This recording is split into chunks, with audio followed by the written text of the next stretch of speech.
Kali ini saya diberi tugas oleh panitia untuk menjelaskan sesuatu yang agak sulit, yaitu bagaimana Muara Jambi bisa menjadi simbol nasional.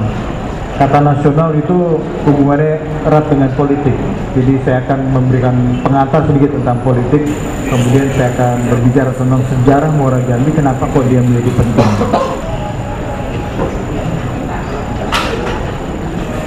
Saya menyebutnya politik kebudayaan. Tidak banyak orang berbicara tentang politik kebudayaan.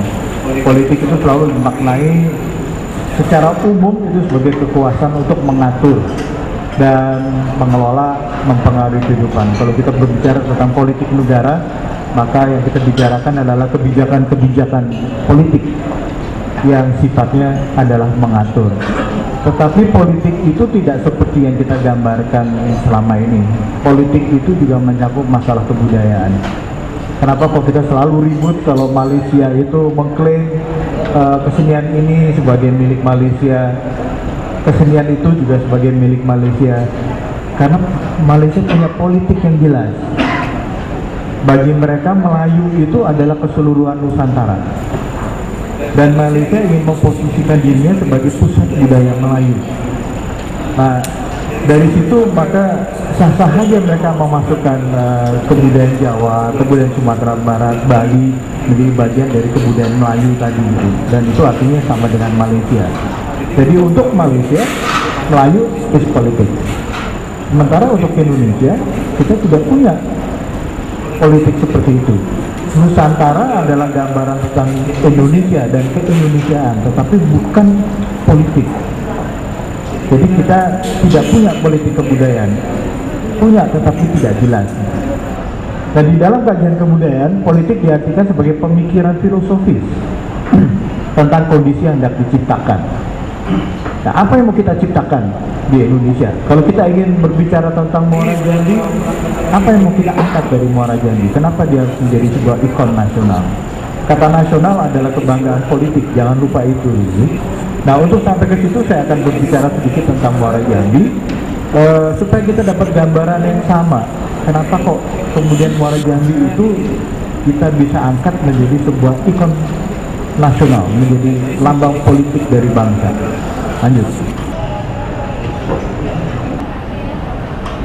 Ini adalah citra satelit dari Muara Jambi, dari Sumatera dan dari Malaysia. Yang kita lihat secara keseluruhan dia di kawasan Muara Jambi. Moga-moga di belakang bisa melihat. Itu terletak di satu dataran yang tidak berbukit-bukit. Kalau Bapak dan Ibu bisa melihat ada pegunungan yang panjang gitu, yang kita sebut sebagai pegunungan Bukit Barisan, sebetulnya itu adalah sebuah patahan geologi. Itu yang menyebabkan kenapa Kerinci itu tidak pernah lepas dari gempa bumi. Kenapa Aceh selalu terjadi gempa bumi, demikian juga Bengkulu dan Lampung, karena ada pergeseran lempeng geologik yang menyebabkan sisi sebelah kiri dan sisi sebelah kanan dari perbukitan itu selalu bergerak, tidak pernah berhenti. Tetapi Muara Jambi karena berada di sisi sebelah kanan, yaitu di sisi timur dari Pulau Sumatera yang tidak ada perbukitan, relatif aman dari gempa bumi. Dan ini yang menyebabkan salah satu sebab kenapa kok Muara Jambi juga bisa berkembang dengan pesat. Ini adalah gambaran tentang Jambi. Di tahun 90-an saya mencoba untuk memetakan di mana saja sih situs arkeologi yang ada di Jambi. Ternyata kita bisa lihat itu mulai dari kawasan pantai sampai jauh ke pedalaman, dan sebetulnya masuk lebih jauh lagi sampai ke Sumatera Barat. Kalau kita berbicara tentang sistem peradaban yang ada di sepanjang Sungai Batanghari. Jadi Batanghari itu adalah sebuah jalan raya yang besar sekali, di mana jalan yang kecil-kecil itu menyatu ke dalam jalan raya ini. Jadi sungai-sungai yang bergabung dengan Sungai Batanghari sebetulnya adalah bagian dari jalan menuju ke daerah pedalaman. Dan kita bisa melihat bahwa tinggalan-tinggalan itu kemudian tersebar di sepanjang sungai. Salah satu karakter yang menarik dari Sungai Batanghari itu sampai dengan perbatasan Sumatera Barat, sampai dengan di sini, sungainya itu relatif landai. Jadi kita bisa naik perahu, mengayuh mulai dari kawasan pantai sampai masuk ke Sumatera Barat. Itu hanya dibutuhkan 4 hari. Kalau di dalam cerita tulisan-tulisan orang-orang Eropa, 4 hari terus-menerus mengayuh sampai ke perbatasan. Dari situ memang sudah mulai agak susah untuk masuk ke daerah perbukitan. Tapi kita bisa melihat bagaimana masyarakat itu tersebar di mana-mana. Dan setiap titik itu menunjukkan adalah pusat-pusat pemukiman. Di situ ditemukan himpunan keramik, ditemukan sisa candi, ditemukan sisa-sisa pemukiman. Dan demikian kita mempunyai gambaran yang lebih baik bahwa sebetulnya Muara Jambi tidak berdiri sendiri. Muara Jambi adalah bagian dari sebuah peradaban yang lebih besar di sepanjang Sungai Batanghari. Ini adalah Muara Jambi yang saya petakan menggunakan peta yang lama, tidak menggunakan peta satelit, hanya untuk memberikan gambaran bagaimana persebaran itu ternyata mengikuti sebuah tanggul alam yang dulunya Sungai Batanghari itu adanya di sebelah sini. Jadi tanggul alamnya itu terbentuk karena Sungai Batanghari, dan candi-candi itu dibangun di atasnya tanggul alam tadi. Artinya masyarakat Muara Jambi dari dahulu itu memang tinggalnya di daerah sekitar rawa, karena di belakangnya rawa, di depannya itu juga rawa, di seberang sungai itu adalah rawa. Ini adalah karakter dari orang-orang Melayu. Orang-orang Melayu itu sangat suka tinggal di daerah berawa. Masih ingat Kuala Lumpur?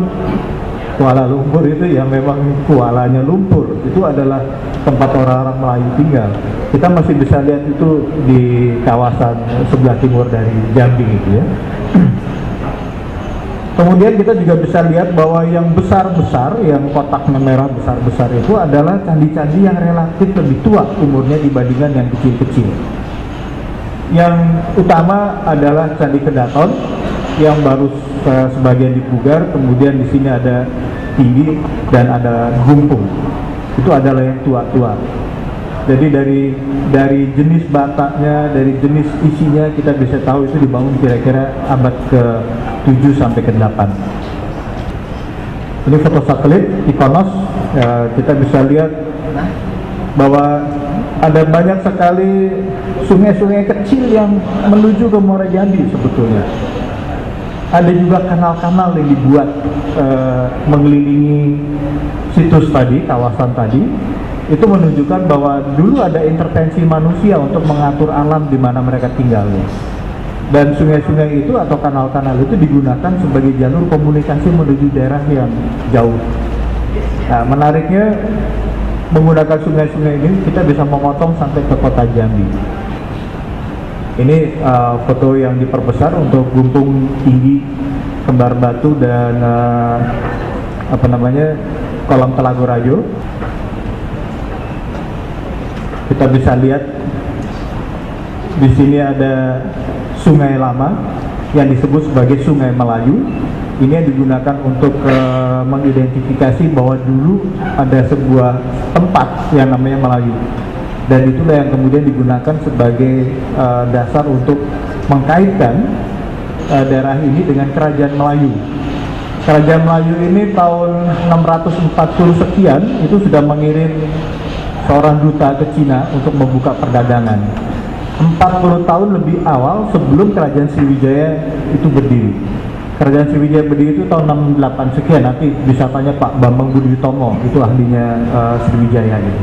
Jadi ada beda sekitar 40 tahun sebelum Sriwijaya berdiri, ternyata Melayu sudah mengirim utusan ke Cina. Mengirim utusan ke Cina itu artinya ada sebuah negara, karena Kaisar Cina itu tidak akan menerima sembarang tamu.